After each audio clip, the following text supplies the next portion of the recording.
Hello everyone, vonlin here bringing you another Total War Rome 2 update. This video is the second half of my top 6 controversies surrounding Rome 2 since E3. If you haven't seen my first part yet, I recommend you go and watch it now.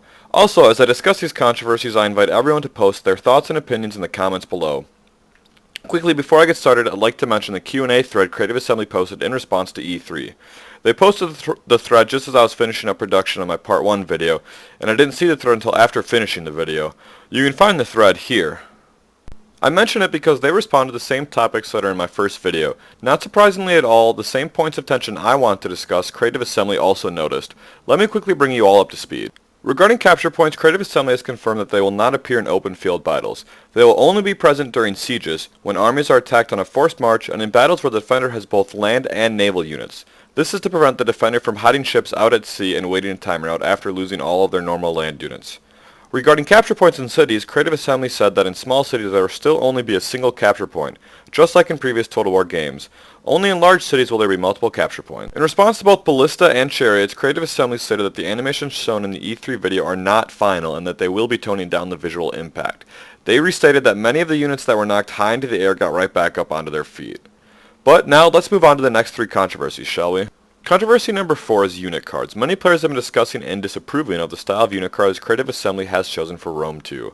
As with Shogun 2, Rome 2's unit cards will be styled after heir-appropriate artwork. Each faction will have their own style, but they appear to all be themed around Greco-Roman pottery. Some players have stated they hate it and won't be able to distinguish between units very easily.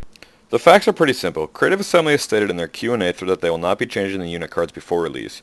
Creative Assembly has advised that we should reserve judgment on their effectiveness and that they believe the cards will be particularly useful for players identifying which units are in the heat of battle. There is light at the end of the tunnel for anyone who still really doesn't like these unit cards, because it probably won't take very long for someone to release a mod with the single purpose of reskinning more realistic looking unit cards.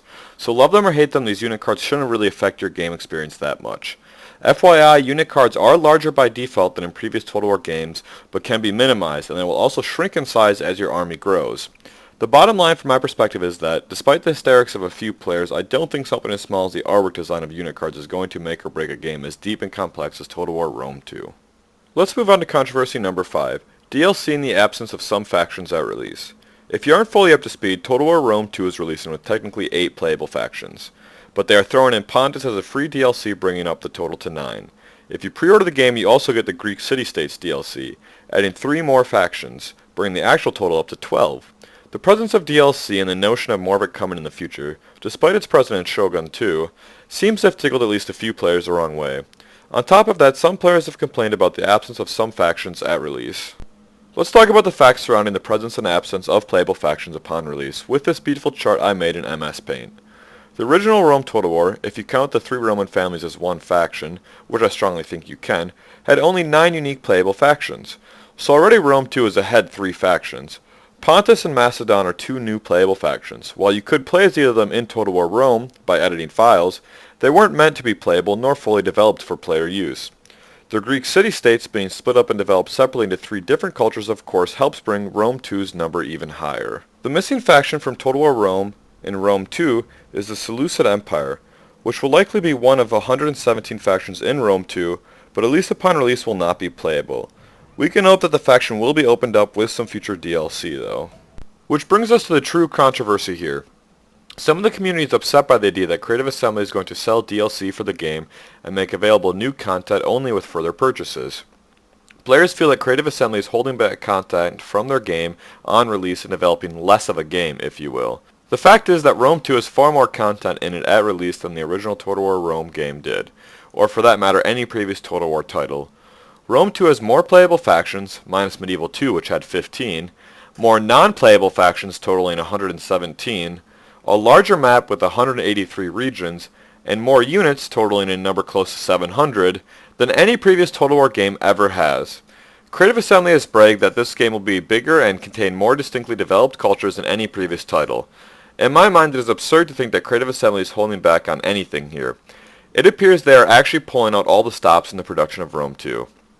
The fact that they will only be adding more content through DLC is a very positive thing to at least me. It means that this already massive game is only going to grow in size. At the end of the day, you have to keep in mind that Creative Assembly is a business that needs to make profits and generate money to pay its developers. By selling DLC, Creative Assembly can prolong Rome 2's project and its relevance by constantly financing further development with DLC. Despite my personal opinion, some feel like Creative Assembly is just being greedy and money hungry. If you look at the industry as a whole, DLC is a major trend though. More and more studios are moving towards the microtransaction business model. After dropping $60 on a game, I don't mind spending another $5 to $10 2 months down the road to receive new content and to provide a reason to revisit the title. I think the best example of success to point to here is the hugely successful and popular game, Civilization. Finally, the last major controversy surrounding Rome 2 since E3, at number 6, is the supposed cartoony elements of the game. This is referring to chevron icons of experience floating up from units after they level up in battle, the star icon floating above general units in battle, capture points, unit cards, and the campaign map's general graphics. There has been complaints on forums that the game is adding too many cartoon or arcade visual elements. This is mostly an aesthetic feature, and there isn't a lot to discuss beyond your own personal taste and whether you like it or don't. I will point out that these elements have been in Total War games before, or at least some of them have. For a while now in this series, units have sparkled and glowed after leveling up, and I've never heard of anyone complain about that before. The campaign map does certainly feel different than any previous game, what with cities evolving in size as you develop them, and resources represented graphically and larger than ever before. As I said before, you either like it or you don't. I don't truly believe things like this will carry much weight in the game.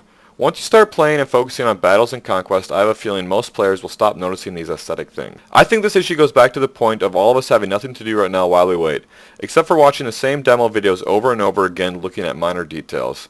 Well, that, and of course I hope you are all now spending your time watching my own videos about the game. Speaking of which, I want to remind everyone to subscribe to my channel if you haven't already yet for more Rome 2 videos. If you like this one, please take a second to hit the like button below. It really helps promote my videos. And also check out my other Rome 2 videos. Tell us all what you think of these controversies in the comments below. Thank you for watching, everyone. I have a special announcement coming next week. For now, all I will say is the word tournament. See you all next time.